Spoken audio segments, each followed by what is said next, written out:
Hey guys, so welcome back to another Oracle collection video. So I'm just going to get straight into it so it doesn't take too long. So first up, we've got this little dude, Star Seeds. So these are one of those mini ones where the backs are all different.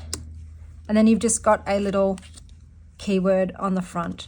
So I actually don't use these at all. I just find it a little bit too basic. And so I gave it to my eldest kiddo, and she really likes them. She likes the cosmic theme and the very simple messages. Some of them she doesn't understand, but dreams, the universe speaks to you through dreams, she gets. So this is a mass market deck, and it's called Star Seeds. Here is the next one. So this is the bag. My stomach is gurgling again. Every time I film, it's after I've just eaten and I've just had a bunch of dim sims. This is Catland. So these are the backs. I edged mine in a purple. This is a indie deck and it's about cats. So I don't actually use this one anymore. I found I was only really being drawn to use it during Halloween, like during October, spooky season. And I wasn't really feeling called to pulling from it at any other time of the year. So I thought, I'll give it to my daughter because she loves cats. All these cats are very sassy, very moody, kind of snarky. They have attitude. I do think it's got great subject themes. I definitely do need to get into the guidebook though for this one because some of them I don't understand the meaning and I don't really get an intuitive hit from it. So I did always have to reference the guidebook when using this. But yeah, this is a deck that I tend to only go for during spooky season, but otherwise it lives in my daughter's collection. Okay, so here we have the next bag. So we've got some fairy charms on this one. I don't know if I mentioned in my previous video, but all of the bags that you see like this that are not crocheted, they were from an Etsy store. So this is Healing with the Fairies by Doreen Virtue. And these are the backs. I edged mine in like a dark gold. This was a deck that I've had since I was a child. It was my mother's, but I used to always use it. I used to draw pictures from it, and I just liked pulling cards. And yeah, it has nostalgia for me. It's also really broad in terms of the subject matter. So they're all just completely different, and they sort of go into all different areas of life. So I appreciate that. I'm not a huge fan of the art style, but once again, this is just a deck that I have because of the sentimentality of it, I guess, and it does very well for me. Like I do tend to resonate with whatever I do pull. So this was Healing with the Fairies. So here we have this bag here. I'll bring it up so you can have a look at the little sparkly button. In this bag, this big one, because I decided to make it big enough for the guidebook, is the Soulflower Plant Oracle. So this one is a mass market deck, and these are the backs. The backs kind of differ. I modded mine heavily, so I edged mine in a metallic-y green, and I cut mine way down. So originally the cards did include this portion on the card. So they were quite large, and for just use and maneuverability, I made it small. So that way you've only got the image, you've got the name of the flower, and the keyword that goes with it. So this deck is definitely, its biggest strength is the guidebook. The guidebook is very, very well done. This is a deck that I do tend to just do single card readings with because they're so meaty and chunky. I do like the watercolor style, but yeah, for this one, it's all to do with the magnificent guidebook. So this is the mass market deck, and it is the Soulflower Plant Spirit Oracle. Next up, we have the Spirit Animal Oracle, by Colette Baron Reid. So this is not in a bag because I don't use this one anymore. So this is one of the first decks that I purchased. This is a mass market deck. I edged mine in a sort of like dark copper purpley color. This was one of the first oracles I got. It turns out I don't really resonate a lot with animal decks. There are very few animal decks that I like, and they normally have a bit of a unique spin on them. Oh, no, these are all jumbled up because I have given this to my kids. My kids really liked this one. They would love to pull an animal each day, although I must say my youngest daughter would keep pulling until she got a card that she liked. That being said, I think this is very well done. I think the art style is beautiful. I do like the keywords, the sentence, that goes with the animal spirit. I think they're very well paired up. It was just a case of, yeah, I just didn't really feel called to using it because it's just thematically, it's not really my thing. But it is very well done, and I did use it for quite a while before deciding to move it on to my children's collection. I think this has a pocket size, and I think a pocket size would be fantastic as well. A smaller size maybe might have made it more appealing for me. But this is the Spirit Animal Oracle. So here is my next bag. I'll give you a look at the button, this little heart button. And in here I keep the Asteria Oracle deck. So these are the backs, comes edged in the shiny gold. This is an indie deck. This has few cards. It's on a beautiful matte cardstock. It's got embossed gold foiling on the front. This is a bit of a galactic, spiritual, star seedy kind of deck. It's not normally my aesthetic, but I just really like this one.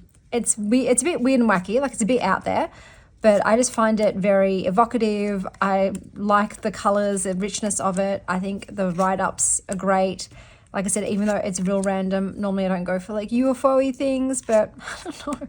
This one works for me, despite the fact that, yeah, I don't really typically like this art style, but I really, every time I use it, I really enjoy using this deck. So I just wish there had been more cards, honestly, and had a few more different subject themes to see what the author could have come up with, but I do enjoy using it. So this is the Asteria Oracle. Okay, so we've got this little bag here. The button doesn't go 100%, but that's because I'm trying to use up all my buttons before making my own. And in this bag, I keep the Spirit Allies. So these are the backs. It's got a shiny silver edging. It's on a matte cardstock, which I do like. I'm just not a fan of the sharp edges. This is a mass market deck. So this definitely isn't my style of art. It's very cartoony. It's quite bright and colorful. This one, I think, though, thematically, it's fantastic. Like, I love the flora and the fauna and the astrological and the goddesses. I love that it's got all of these, you know, what you would consider spiritual allies in it. I will pretty much buy any Jill Pyle deck. I tend to like her stuff. I like her write-ups. I don't always like the artist that they choose for their decks. But, yeah, this is one that I do enjoy. I just don't use it as often because I find it hard to pair up aesthetically with other decks that I have, but I do enjoy the breadth of the options that you can get, and the write-ups I think are fantastic. So yeah, and for a mass market deck I feel like it's pretty good. So this was the Spirit Allies Oracle. Okay, so here we have a velvet bag with little rose charms on it. I believe the name of the Etsy store is Second Life Magic, I think. It's an Australian store. And in it, I have my Rose Oracle. So this is the only Rebecca Campbell deck that I still have in my collection. These are the backs.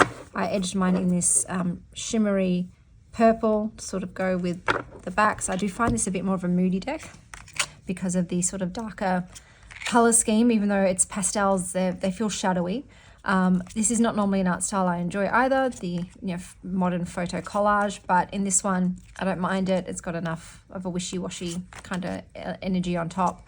I love the theme in this one. So you've got the title and then you've got some keywords on there, so I guess you could just use it without the guidebook, but the guidebook is very well done.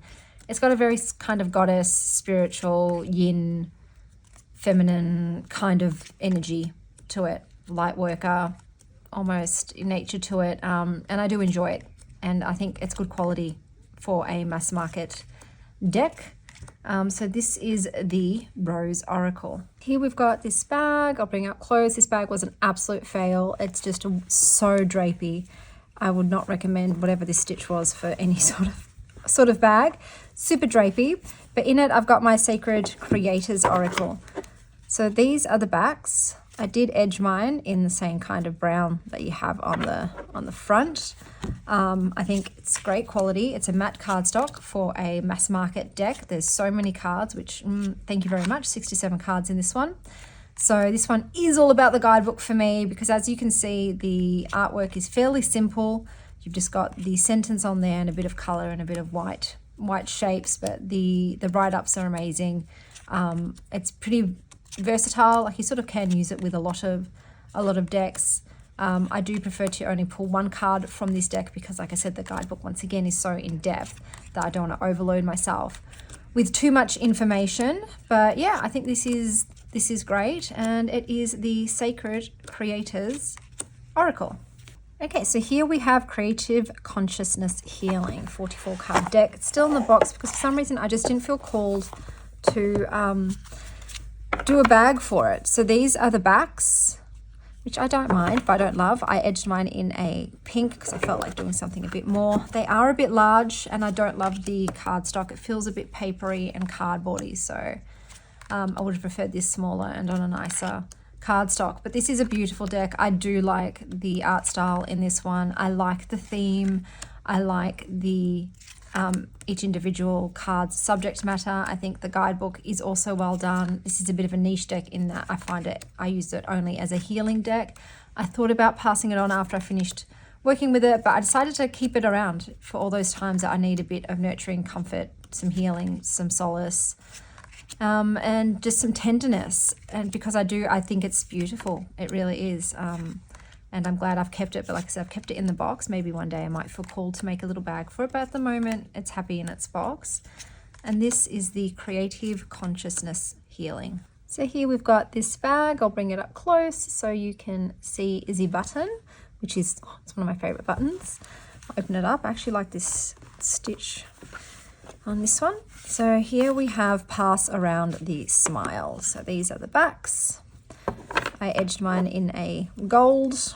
It's a lovely matte cardstock. This one has sort of affirmations or sayings on the front. This is a very positive deck. This is definitely a hug deck. It's got nothing jarring, nothing confronting in here. It is definitely a mood lifter and one I want to go to when I'm feeling particularly vulnerable and I just need some good vibes, you know. The guidebook does expand on these and it does it really well, which I'm glad because I don't think I could ever have a deck that's just this, you know. I want more. So the guidebook does definitely expand the artwork. Some of them I really like, some of them don't do anything for me. They do vary quite a lot with the imagery.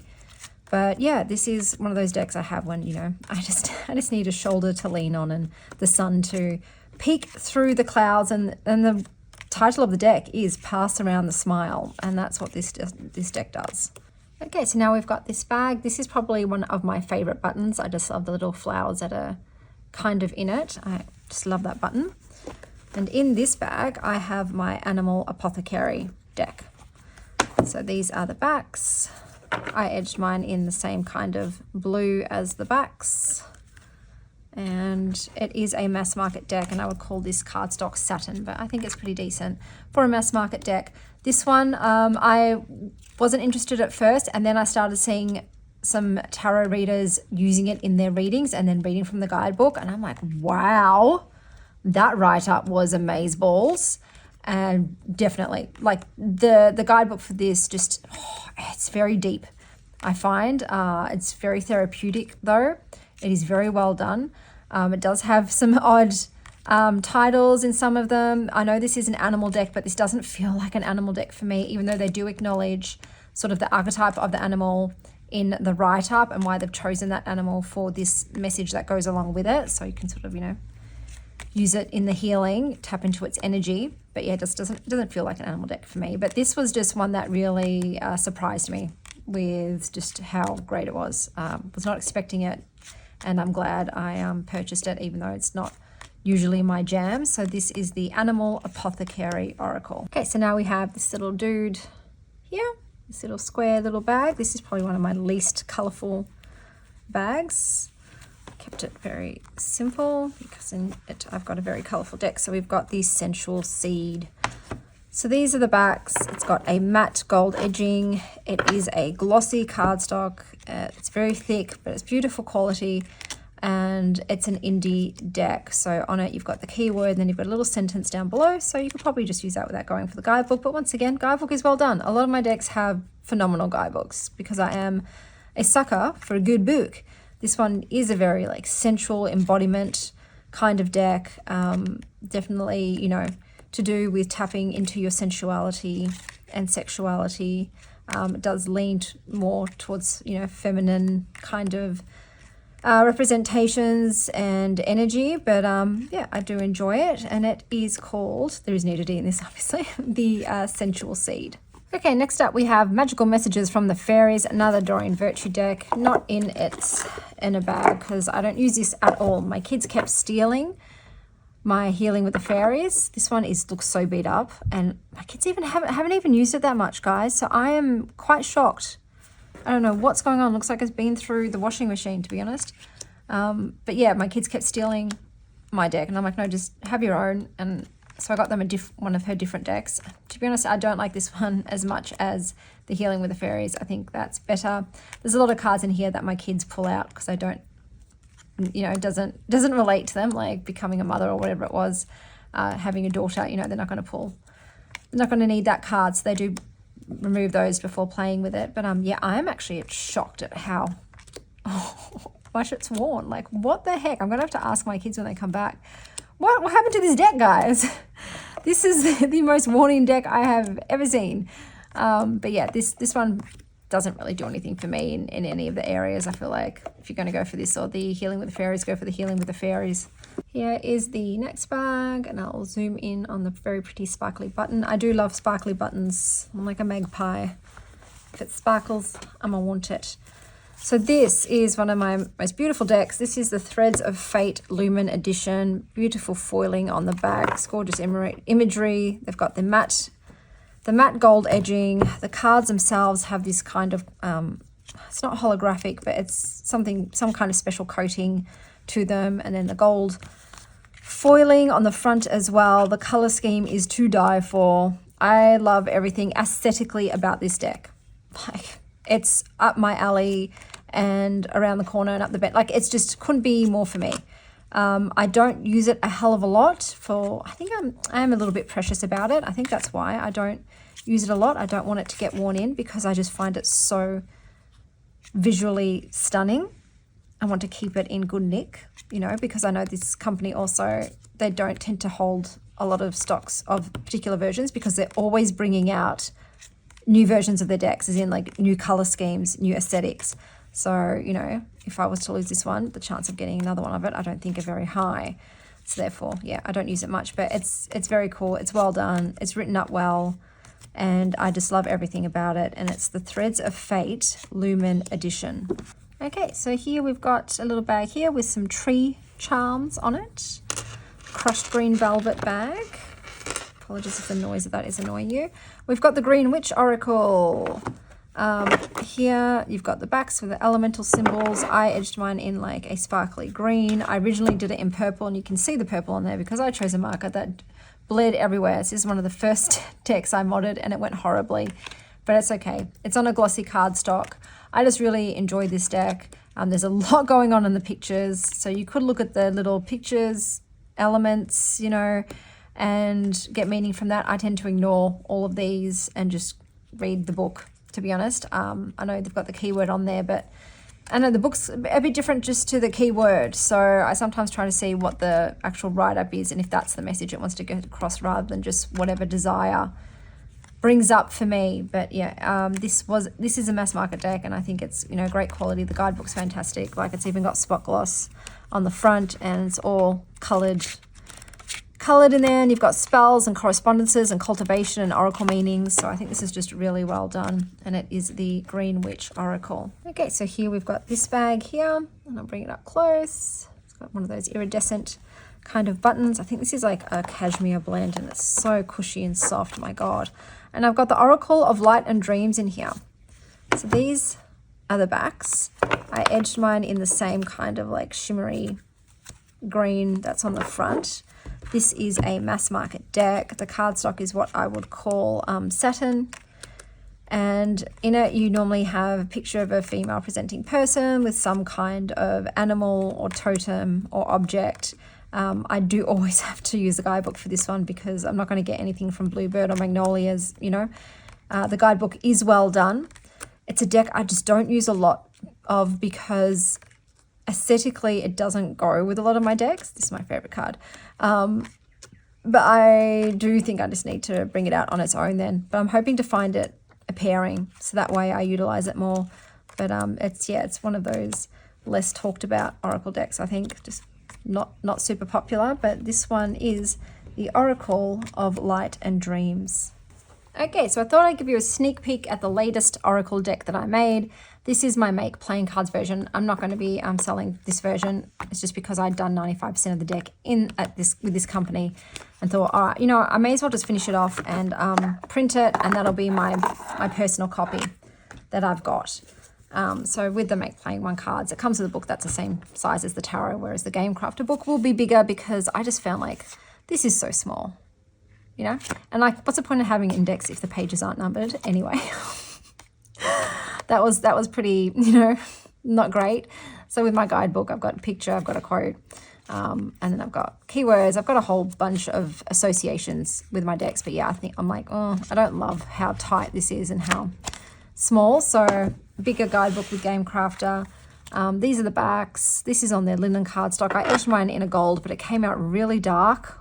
So I wish I'd probably gone for a purple instead of a gold. But yeah, this is just a quickie sneaky peek. I'm not going to flip through the whole thing because I'm going to wait until I get my Game Crafter version to do a little walkthrough. But this was, yeah, a deck that I have made, and I will show you soon. But this is, I think, part 2 of my Oracle collection. Until next time, stay wild, Star Child.